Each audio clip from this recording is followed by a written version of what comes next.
I had to go live real quick. This is just me talking. I'm listening to this audiobook called Letting Go by David R. Hawkins. And something this man said just put into words years of something I have been struggling with forever. I'm finna play it. It's literally like 30 seconds long. Just listen. Our smaller self makes the job, the boss, and fellow workers wrong. Because of the picture of wrongness, the situation now becomes intolerable, and we are forced to change it. How much easier it would have been had we just simply chosen to move on to a better situation. However, because of our sense of obligation, guilt is very often the block to this simpler way.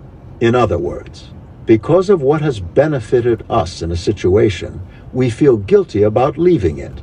So the unconscious ingeniously has created the whole mechanism of wrongness. That was it. Because a situation has benefited me, at some point, I feel guilty about leaving it. This man put years of pressure, trauma, negative self-talk, depression, anxiety, and everything else you could think of into a simple sentence, and it blew my mind. I have had job situations, family members, friends that I knew for a good minute, this ship has been motherfucking sailed. Like, we're done. Like, this is not healthy anymore. This is not feasible. This is not mutually beneficial in any way. And I would hold on to it because I would replay in my mind all the good stuff that happened. I would replay in my mind, we had such a good time though, but at least we had fun. Or, they were there for me when I was da-da-da, and I was there for them when they was woo-woo-woo. And it's like, but girl, that season has passed. That is over now. And continuing to hold on to situations that, I know this is said very popularly, and people often take it the wrong way. But things and people that no longer serve you, that's real. And I add to that by saying, holding on to situations that no longer serve me, as well as that I can no longer be of service to, is a huge detriment for me in my life and my growth. And it used to be hard for me to make that decision and that very bold choice and say, you know what, I don't need to wait until this shit blows the fuck up.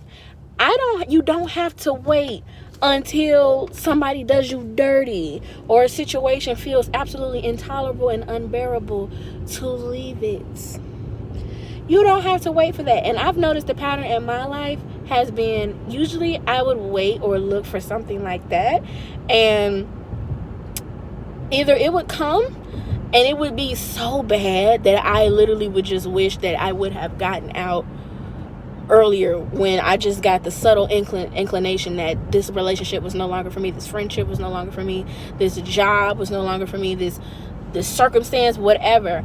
And the sense of guilt I would feel because I had some kind of good experience from it and some kind of positive memory associated with it would make me feel like I was bad or ungrateful or was wrong for saying that it was no longer for me. And I realized that's just got that kind of thinking, that kind of indoctrination, that kind of lie has a lot of us in a chokehold. It's got a lot of us holding on to people, places, things, shit, food, routines, attitudes that we should have been let go of, but because it got us through something in the past, we feel guilty and we feel enslaved and indebted to holding on to that. And I'm going to tell you right now, don't do that shit. Don't do that. I know it's easier said than done, but sometimes you got to get that out your mind too. Let's make it easier done than said on this. Pretty early, we don't give ourselves enough credit.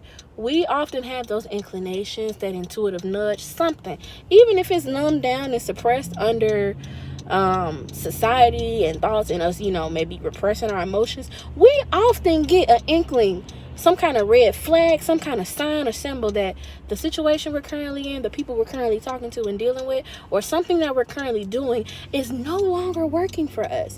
We often get some kind of sign that it's not working.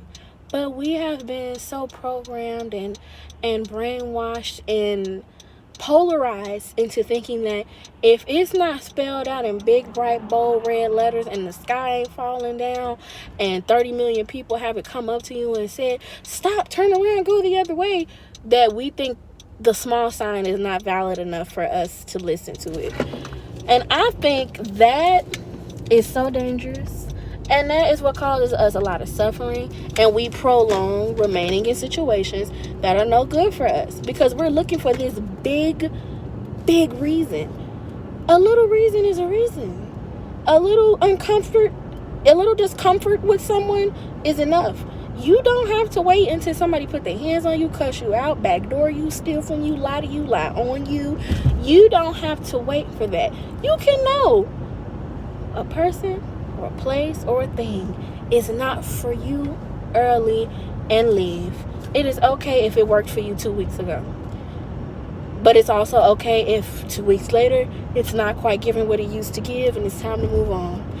Let's not let guilt make us stay in shit, especially after we have come to the realization that we are in fact in shit.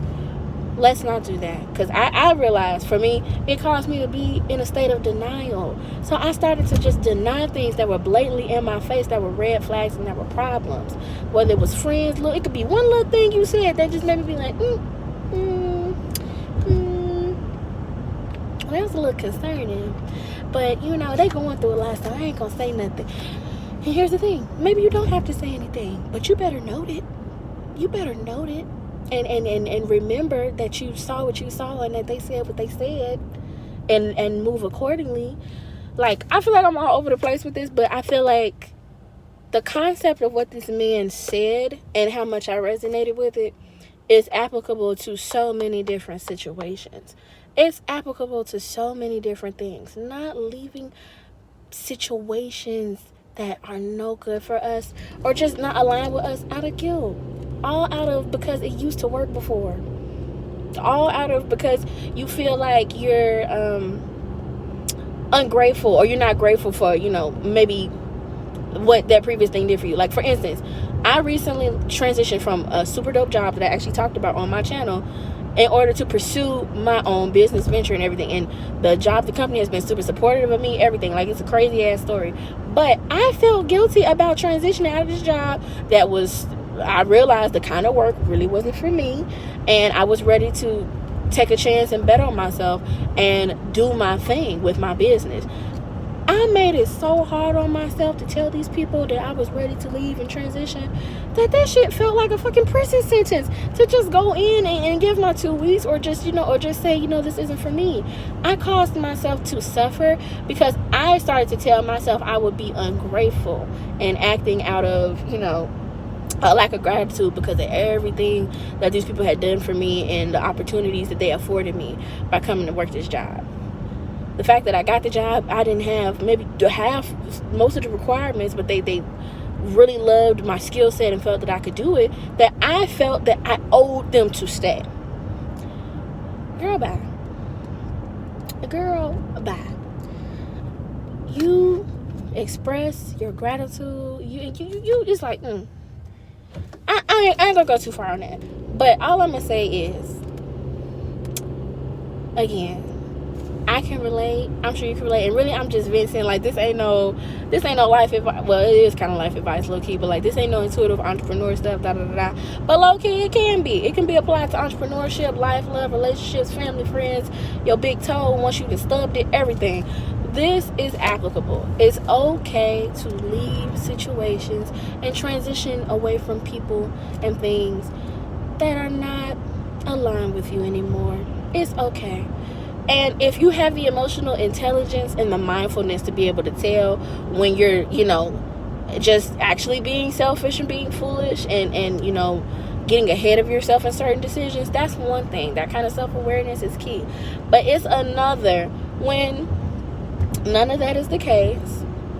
And it's just simply not a good fit anymore.